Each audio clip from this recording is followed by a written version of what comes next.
Bonjour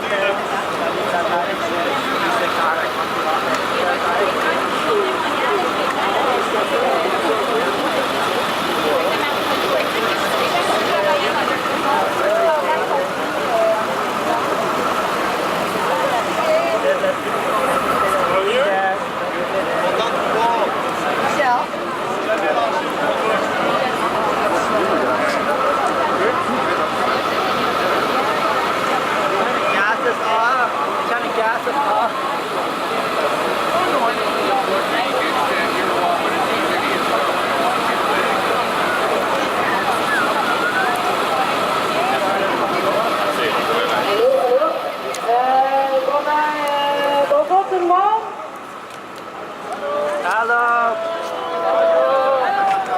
Je vous remercie d'avoir répondu à l'appel en si grand nombre. Il y a même le SPVM, il y a même le SPVM qui s'est joint à nous. Je ne sais pas si ça veut dire que le SPVM aimerait démontrer leur solidarité envers leurs propres victimes, mais en tout cas, c'est une belle ironie. Je vais juste montrer mon micro un petit peu. OK, alors, on est rassemblés ici aujourd'hui pour dénoncer les violences policières de la manif du 3 avril et celle du 15 mars, celle du 1er mai et puis de toutes les autres manifs précédentes. On est également rassemblés pour montrer notre solidarité avec toutes les victimes de la machine répressive des G.I. Joe du SPVM. Ces victimes qui ne doivent surtout pas tomber dans l'oubli. Le COBP et l'AC ont collaboré ensemble pour organiser cet événement. Considérant que la manif du COBP a duré un gros 6 minutes et que celle de l'AC a duré 2h30, on s'est dit que ça faisait une bonne moyenne pour aujourd'hui. Donc, le SPVM se pète littéralement un power trip depuis 2 ans à constamment bourrer leur arsenal de nouveaux jouets meurtriers. Car oui, ces armes considérées non létales ont la capacité d'infliger des blessures meurtrières. La liste en est malheureusement pathétiquement longue. Et bien sûr, une impunité malsaine flotte au-dessus des têtes meurtrières du SPVM. D'ailleurs, on ne s'attend pas trop à quelque chose de concluant concernant la commission Ménard, la commission spéciale d'examen des événements du printemps 2012, qui a été déposée le 31 mars 2014 et qui n'a toujours pas été rendue publique. Le 3 avril 2014, à la manifestation contre les mesures d'austérité organisée par l'AC, Robert, 71 ans, a été brutalement jeté en bas de son vélo par un anti-émeute. Il s'est rendu à l'hôpital et les médecins ont constaté qu'il avait une commotion cérébrale. Il a dû avoir des points de suture à la jambe et à la tête, car quand il est tombé, la pédale de son vélo lui a ouvert la jambe. Robert est sorti de l'hôpital le 22 avril, 3 semaines plus tard. On se souviendra du post Twitter du SPVM après la manifestation qui énonçait que la blessure de Robert avait été causée par un projectile lancé par un manifestant. Or, les vidéos et les témoignages qui sont sortis après la manif prouvent complètement le contraire. Pris en flagrant mensonge dans cette tentative de désinformation, le SPVM a dit qu'il allait enquêter sur l'incident, mais voilà que depuis, c'est le silence qu'on entend de la part du SPVM par son porte-parole Lafrenière. Le seul truc qu'ils ont dit est que Robert se trouvait au mauvais endroit, au mauvais moment. À Cab en tabarnak. Le 3 avril, le SPVM utilisait pour la première fois une nouvelle sorte de poivre de Cayenne, beaucoup plus irritante que celle utilisée auparavant. Ils ont aussi utilisé pour la première fois des nouveaux projectiles à impact appelés Blunt Impact Projectiles 40 mm. Ces derniers ont été mis sur le marché début 2014. Fait qu'on voit bien que le SPVM n'a pas traîné de la patte pour passer une commande. La distance minimale de tir est de 10 pieds et la vitesse est de 285 pieds par seconde. Or, un journaliste indépendant a reçu un de ces projectiles tirés sur lui à bout portant. Malheureusement, nous constatons que de plus en plus, la brutalité policière envahit nos manifestations. Nous observons également que le SPVM se découvre de plus en plus une zone de confort dans nos manifs. Exemple, en se promenant comme bon leur semble à nos points de rassemblement avec leurs caméras GoPro ou encore en allant intimider des gens ciblés dans le cœur de la manif. Le SPVM exerce de plus en plus de profilage politique en matière de manifestation. Ils décident eux-mêmes quelles manifs vont être tolérées ou non. Ils se basent sur la connotation politique de la manif pour décider si elle va avoir lieu ou pas. Il est complètement inacceptable de laisser le SPVM instaurer un État policier et un climat de peur dans nos rassemblements, comme c'est pas mal qu'est-ce qu'ils sont en train de faire aujourd'hui. Sérieux, il y en a plein, le cul, des manifs répétitives du SPVM. C'est bon là, vous faites assez la manchette de même. Fuck you! Mais en fait, la réalité est que le SPVM a peur. Ils ont peur car ils ont très bien vu qu'à la grève générale de 2012, quand un soulèvement populaire survient, eh bien, ils peuvent vite perdre le contrôle de la situation. Une autre belle démonstration de force répressive a été la manif du 15 mars et celle du 1er mai de cette année. Celle du 15 mars n'a jamais commencé et celle du 1er mai, c'était souricière après souricière. Le SPVM se garochait d'un bout à l'autre de la ville pour procéder à des arrestations, certaines plus brutales que d'autres. Les arrestations de masse, les arrestations ciblées, préventives, arbitraires et j'en passe, qui sont uniquement basées sur le profilage, n'ont pas lieu d'être dans nos manifs. Ne nous le cachons pas, Marc Parent est probablement le pire chef ever du SSPVM. D'ailleurs, Marc Parent va annoncer le bilan 2013 du SPVM le 13 mai à 19h à la cour municipale, à l'hôtel de ville. Si jamais il y en a que ça l'intéresse d'aller entendre toute leur ramassis de conneries ou si vous voulez aller poser des questions qui vont être complètement détournées puis vous n'allez jamais avoir de réponse. Robert est une victime parmi des centaines d'autres, mais une seule victime en est une de trop. Et ce qui nous choque encore plus dans cette histoire, c'est comment le SPVM a essayé de blâmer les manifestants pour ses blessures.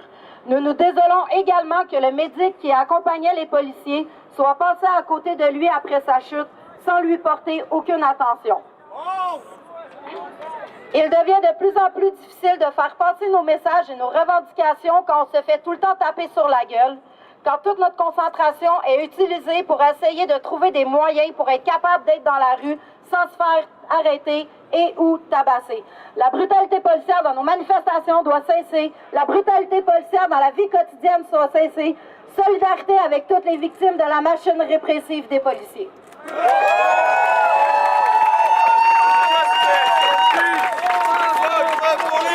Alors,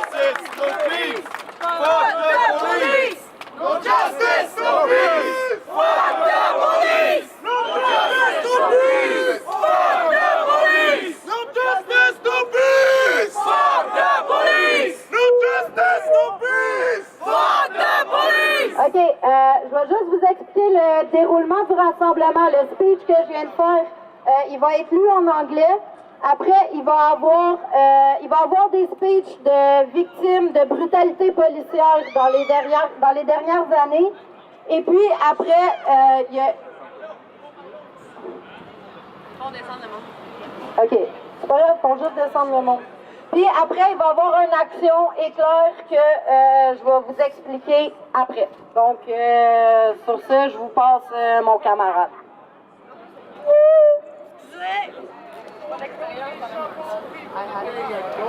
So hi, we are here today to denounce police violence during the April 3rd demonstration.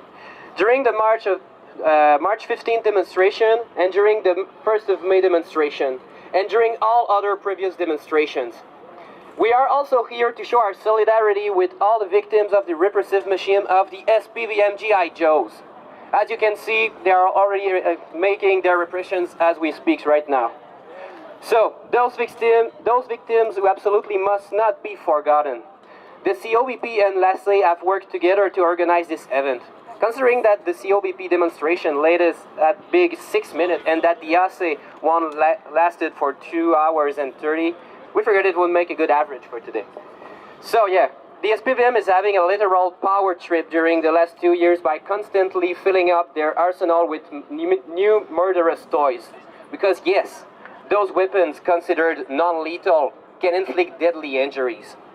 The list is unfortunately quite long, and of course the unhealthy impunity that hangs above the murderous heads of the SPVM.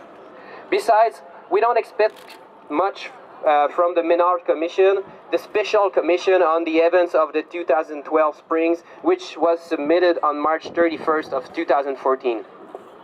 On April 3rd, 2014, at the protest against austerity measures organized by LACE, Robert Fransham, 71 years old, was brutally thrown from his bike by the riot cops.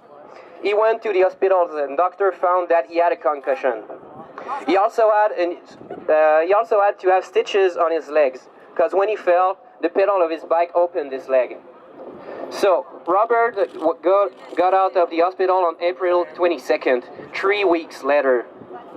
We recall the Twitter post of the SPVM after the event, which stated that Robert's injury was caused by a projectile launched by a protester, which is completely stupid.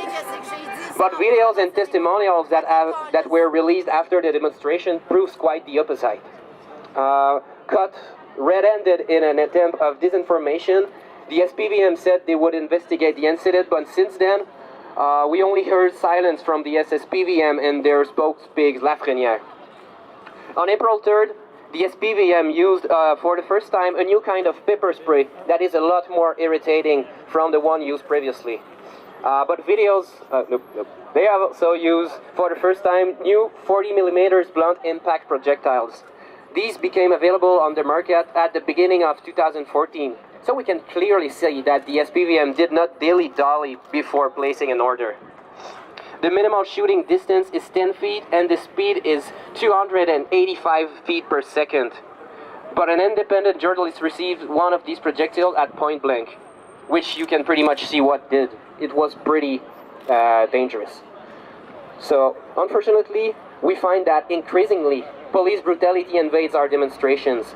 We also observe that the SPVM claims more and more of a comfort zone in our demonstrations. For example, walking as they wish in the middle of our mean points with their GoPro camera, or going to intimidate targeted people in the middle of demonstration. And I just want to remember everyone that the police is not allowed to film people. This is an illegal act that they do against their deontology code. The SPVM is using political profiling more and more when it comes to the protests. They arbitrarily decide which demonstration will be tolerated and which will not. They base their decision on the political content of the demonstration. It is completely unacceptable to let the SPVM